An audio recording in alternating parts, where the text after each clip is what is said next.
তো আগের দিন দেখিয়েছিলে যে আমি সমস্ত কিছু বাজার করে নিয়ে এসেছিলাম। তো তারপর পরের দিন মানে 29 তারিখ ভোটের দিন, তখন বাজে ভোর 5টা, তখন আমরা উঠে গেছিলাম। উঠে সবার আগে আটা মাখতে লেগে গেছিলাম। তো আটা মাখা কমপ্লিট হয়ে গেছিলো, তখন মা রুটি করতে লেগে গেছিলো। তো আমাদের প্রায় 20 জন, ফার্স্ট অর্ডার ছিল 20 জনের। তো ফার্স্ট অর্ডারে ছিল 20 প্লেট মতো চিকেন কষা আর 80 পিস রুটি, আর তার সাথে থাকবে স্যালাড। তো এদিকে আমি পেঁয়াজ কাটার পর আমার চোখের অবস্থা একদম খারাপ হয়ে গেছিলো, আমি আর তাকাতে পারছিলাম না। দেন তারপর আলুগুলো কেটে ভালো মতো করে ভেজে নিয়েছিলাম, আর চিকেনগুলো ভালো মতো করে ধুয়ে নুন হলুদ দিয়ে মাখিয়ে রেখে দিয়েছিলাম। তো আমাদের যেহেতু পরে আরও 15 জনের মতো অর্ডার ছিল, সেই জন্য মা পাশেই কাজ করছিল, যে 15 জনের অর্ডার একসাথে দুটো অর্ডার তো করতে পারবো না।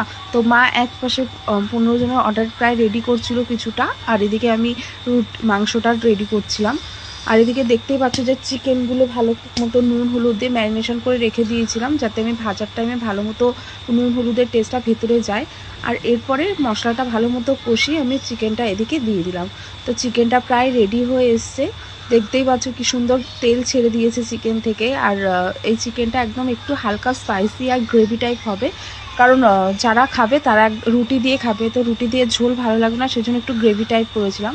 তো এদিকে আমার চিকেনটা রেডি হয়ে গেছে, আর আস্তে আস্তে আমি এদিকে চিকেনগুলো মানে আলাদা আলাদা করে প্যাকেটিং করছিলাম, আর পাশে মাও এর প্যাকেটিং করছিল, মানে রেডি সমস্ত কিছু করছিল। তো একটার পর একটা এগুলো সব কমপ্লিট হয়ে গেল প্যাকেটিং করে, তারপর এগুলো সমস্ত কিছু পার্সেলের জন্য রেডি হয়ে যাচ্ছিলো।